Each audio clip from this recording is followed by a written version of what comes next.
14-year-old Will Stanton is not excited about Christmas break. Not because of school ending, because of his own house. Big, loud, chaotic family, 5 older brothers, 1 little sister, and Will's the quiet one nobody really notices. Walking out of school that day, though, something actually catches his attention. A girl in a bright red scarf. He gets on the bus. She gets on the same bus. His brothers immediately clock his nerves and start teasing him for never talking to anyone. At the next stop, she gets off, leaving the scarf behind. Will grabs it, but the bus pulls away before he can chase her down. Remember that scarf. It matters more later than it seems right now. On the drive home, a stranger named Leon stops the family car in the middle of the road. He says he works for a wealthy woman named Miss Graythorne, and he's inviting the entire family to her Christmas party at the mansion. Odd, but they roll with it. At home, Will finds his oldest brother Max has taken over his room for the holidays, bumping him down to the storeroom. Their dad John recently took a lecturing job in town, which is why they're all here in the first place. Dinner that night is normal, chaotic family normal, complete with more ribbing about Will's failed non-conversation with the bus girl. The next morning, 2 farmhands named Dawson and George show up delivering a Christmas tree. And the second they see Will, their whole demeanor shifts. They wish him happy birthday, then say something strange under a completely clear sky. A storm is coming tonight. Nobody thinks much of it. That evening, Will's birthday gets celebrated at home. Most gifts are ordinary. The one from his little sister, Gwen, isn't. A watch, which she ties around his wrist herself and tells him to make a wish on. He wishes for snow. That night, he wakes up to find it's actually snowing, and when he reaches to shut the window, he notices something off. Unbelievable strength in his own hands, like the glass might shatter if he barely touches it. The next day at the bus stop, a tree nearby fills with dozens of crows, all staring straight at him. Unsettling, but he brushes it off and heads to the mall to buy Gwen a Christmas gift, a pendant he's sure she'll love. The second he steps outside with it, 2 police officers grab him, accusing him of theft, even though he clearly paid. Inside the interrogation room, the lights start flickering, the officers' faces start shifting, and then their true forms are revealed, not human. They demand to know about the signs. Will has no idea what they're talking about. When they attack, something in him reacts on instinct. He shoves them, and they go flying across the room like they weigh nothing. He runs. Nobody at home believes a word of it. That evening, the whole family heads to Miss Graythorne's Christmas party. The same 2 farmhands appear again with the same eerie smiles. Then, Will spots the girl from the bus, Maggie, right as his brother James walks up and starts talking to her. Furious and hurt, Will storms out into the forest, unaware the real answers are seconds away. Inside, Leon and Miss Graythorne are debating whether it's finally time to tell Will the truth. Outside, a terrifying rider on horseback, hunting dogs at his side, chases Will down through the trees and blocks his path, asking the same question the fake officers did, about the signs. Leon and Miss Graythorne arrive just in time to send him off, but not before he delivers a warning. In a few days, all his power returns, and when it does, no one survives. Then, Leon and the others use their own power to pull Will back through time. He learns the truth all at once. He's not an ordinary boy. He's a warrior of the light, part of an ancient war between light and dark that was never fully won. To finish it, he needs to find 6 magical signs, and his birthday just activated the powers that make it possible, which is also why the darkness can sense him now. He learns he's a seeker, said to be the 7th son of a 7th son, destined to read an ancient book called the Book of Gramarye. Will actually laughs at that part. He's the 6th son, not the 7th. Wrong kid, apparently. Leon disagrees. There's no escaping this. Then Will's hit with a vision of a world drowning in darkness and snaps back to reality, standing in the middle of a road, barely avoiding a car. Shaken, he goes home and quietly starts researching, asking his physics professor dad whether light can actually defeat darkness. His dad brushes it off as teenage philosophizing. That night, in the storeroom, Will slips and injures his leg. His mom calls a doctor, and the second the doctor speaks, Will recognizes the voice. It's the rider. The doctor heals his leg with a touch, offers him anything he wants in exchange for information on the signs, and when he refuses, punishes him with sudden, agonizing pain, threatening his entire family before Mary walks back in and he switches instantly back to a calm bedside manner. Later, digging through the storeroom, Will finds an old photo. Twin babies. He brings it to his mom, and she breaks down.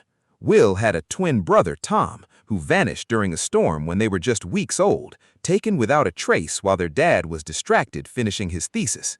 The loss shattered the family, quietly, for years.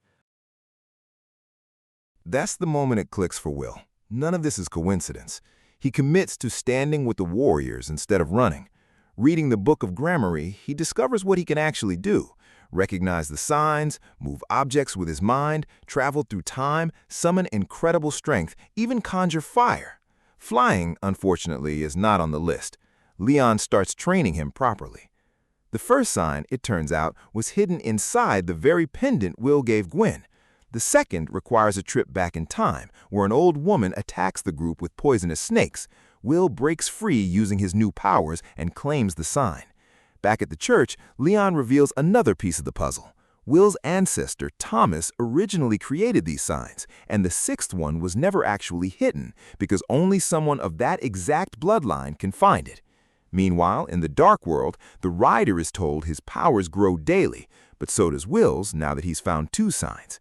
The rider orders his ally to get the rest of the signs by any means necessary. Back home, Will's heart takes a hit when Maggie shows up on James's arm at dinner. Later, she pulls Will aside privately and reveals she has powers of her own, forming a sign out of scattered salt right in front of him. Will shows her his own abilities in return and finally works up the courage to ask why she's with James at all. Is she even one of the warriors? She tells him she's not a warrior, just there to protect him, and that he needs to stay focused on the mission. He confesses he's felt something for her since the moment they met. Then James walks in, and Maggie casually deflects. Will's frustration boils over. He tells Leon flat out that he can't even talk to a girl properly. How is he supposed to save the world? Leon reassures him he's capable of anything he chooses, but reminds him time is short. Furious, Will screams into the night sky, and his powers spike out of control, setting nearby trees on fire. Miss Graythorne scolds Leon for forgetting Will's still just a kid underneath all this. Gwen finds Will and checks on him, right as strange clouds start forming, signaling the third sign is close. He grabs her hand and pulls them both back through time into a war-torn village. Following a soldier carrying a sign hidden in his shield, Will gets thrown into water by a large man guarding it, until the man notices Will's watch and agrees to trade. Third sign secured, Will and Gwen return home safely, sworn to secrecy. Leon scolds him afterward for being reckless, then softens and promises to be more than a guide, a protector too. Back home, Max is acting strange, grabbing Will by the collar and speaking in a voice that isn't his. He's being controlled by the rider. Sensing the fourth sign is near, Will pulls Max through time with him. Max attacks, demanding information on the signs. Will tries reasoning first, reminding Max that failing college doesn't make him a failure to the family, trying to break the rider's grip on him. When that doesn't work, he's forced to knock Max out cold, secure the fourth sign, and bring them both home, telling Max he simply fainted. The next morning brings a massive snowstorm, cutting off roads and utilities across town. Miss Graythorne invites the whole family to shelter at the mansion. Meanwhile, the real truth about Maggie comes out. She's been working with the rider the entire time, trading loyalty for eternal youth. With 4 signs already found, the rider orders her to steal them before it's too late. Leon tells Will that after securing the 5th sign, they need to meet at the Great Hall, but even Will admits they still have no idea what the 6th sign actually is. Maggie makes one last attempt, meeting Will at the mansion and asking him to hand over the signs. For a moment, caught up in his feelings for her, he almost does, until he sees the 5th sign and realizes exactly what's at stake. He secures it and refuses to give up single one. Because she failed to deliver, the rider breaks his own promise to her. Her youth unravels instantly, and she's dragged into the river, drowned. With nothing left holding him back, the rider's power multiplies, and the town descends into full chaos. Will and the warriors reach the Great Hall, where the rider physically cannot enter unless invited. Then Will hears his family outside, his dad's voice, Gwen crying that someone's hurt, his mom begging for help. Against every warning, he opens the door. It's a trick. The rider's been mimicking their voices the entire time. The moment he steps inside, his darkness floods the hall, and he tears through the other warriors one by one. Face to face with Will, he taunts him. "Where's your family now, kid?" Then he reveals a glowing sphere. Inside it, Tom, Will's twin, kidnapped 14 years ago because the rider believed he was the real seeker. He hurls the sphere into the water, plunges the hall into darkness, and shoves Will into a massive black cloud before leaving to finish the job. Inside that darkness, everything clicks. The sixth sign was never hidden because it was never an object. It's Will himself. The instant he understands that, every power he has ignites at once, and the darkness can't hold him. He emerges from the Great Hall holding the sphere, traps the rider and his darkness inside it, and throws it into the river for good.